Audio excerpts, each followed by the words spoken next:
Hello everyone, welcome back to our channel Rudrik and this is Rudrik. চলে আইসি তোমাদের সামনে আবার একটা নতুন ভিডিও লইয়া। জোকসে পার্ট, এখন আমি রয়েছি পায়েল মাল্টিপ্লাজাতে, যেটা কিনা রয়েছে আসানসোলের ঠিক স্টেশনের বাইরেই। পায়েল মাল্টিপ্লাজা এটা নতুন হয়েছে, নতুন না, বেশ 1-2 বছর আই থিঙ্ক হয়ে গেছে। তো এখানে এসেছি দেশ পরদেশে, আজকে আমরা ডিনার করব বলে। আমি, বাবা, মা, তো 3 জন এসেছি। তো অনেক দিনেরই ইচ্ছে ছিল এখানে আসার। এইখানে টোটাল 5টা ফ্লোর রয়েছে, তার মধ্যে ফার্স্ট, সেকেন্ড, থার্ড ফ্লোর কিন্তু মল রয়েছে, তাও পুরোপুরিভাবে এখনও মল ওপেন হয়নি। 4th ফ্লোরে রয়েছে food court and 5th floor মানে টপ ফ্লোরে এই হোটেল কাম রেস্টুরেন্ট রয়েছে। কারণ ঠিক এটার পাশেই রয়েছে হোটেল, মানে যেখানে হচ্ছে বাইরে থেকে লোকজন এসে নাইট স্টে করতে পারবে, সেরকম রুমস রয়েছে।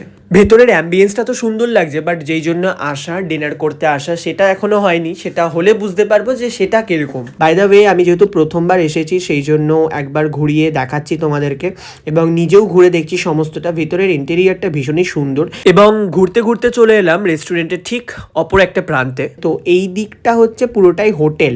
এখানে যতগুলো রুমস রয়েছে সমস্তই হোটেলের রুমস রয়েছে, এখানে এসে মানুষজন স্টে করতে পারবে।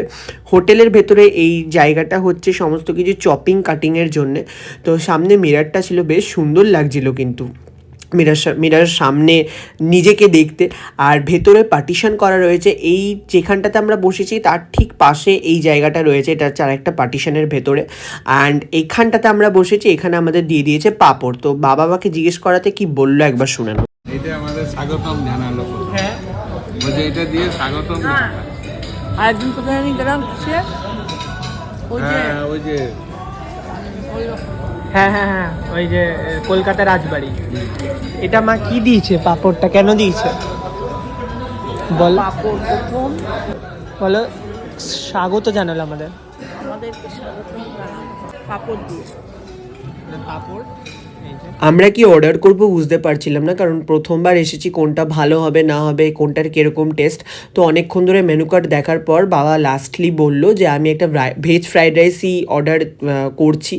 অ্যান্ড কারণ বাবা যেহেতু সেরকমভাবে খুব একটা হাবিজাবি সেরকমভাবে পছন্দ করে না, সিম্পল নর্মালের মধ্যে, তো আমরাও সেই জন্য একটা এগ চিকেন বলতে পারো ফ্রাইড রাইস অর্ডার দিয়ে দিয়েছিলাম, যে দেখা যাক কীরকম হয়।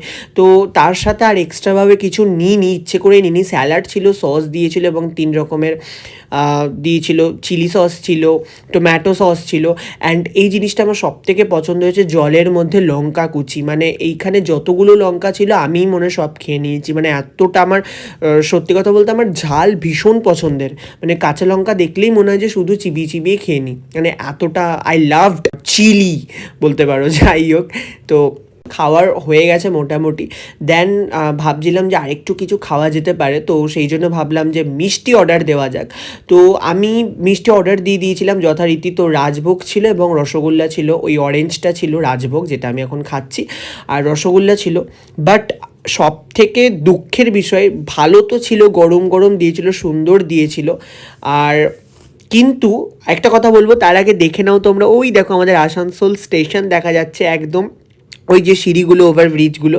যাই হোক, মিষ্টিটা যখন বিলটা পে করতে যায় তখন শুনতে পারলাম যে এক একটা মিষ্টির দাম 75 রুপিস করে, যেটা দেখে তো আমার চক্ষু চড়ক গাছ। অনেক আফসোস হয়েছে আমার যে এত দাম দিয়ে খাওয়ার মতনও ওইটা মিষ্টি ছিল না।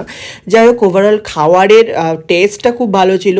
তো খাওয়া হয়ে গেছে, লাস্ট অবধি তো একটু ভিডিও করছিলাম, ছবি তুলে দিলাম মা বাবার, আমি নিজেরও তুললাম, বাবা মা তুলে দিল আমাকে। দিনটা মোটামুটি এরকমভাবেই কাটলো। অনেকদিন পর বাড়ি এসেছিলাম। কলকাতায় থাকাকালীন রবিবারটা আমি ভীষণ মিস করি। যাই হোক, দেখা হচ্ছে পরের ভিডিওতে। কেমন লাগলো জানিও। Bye bye.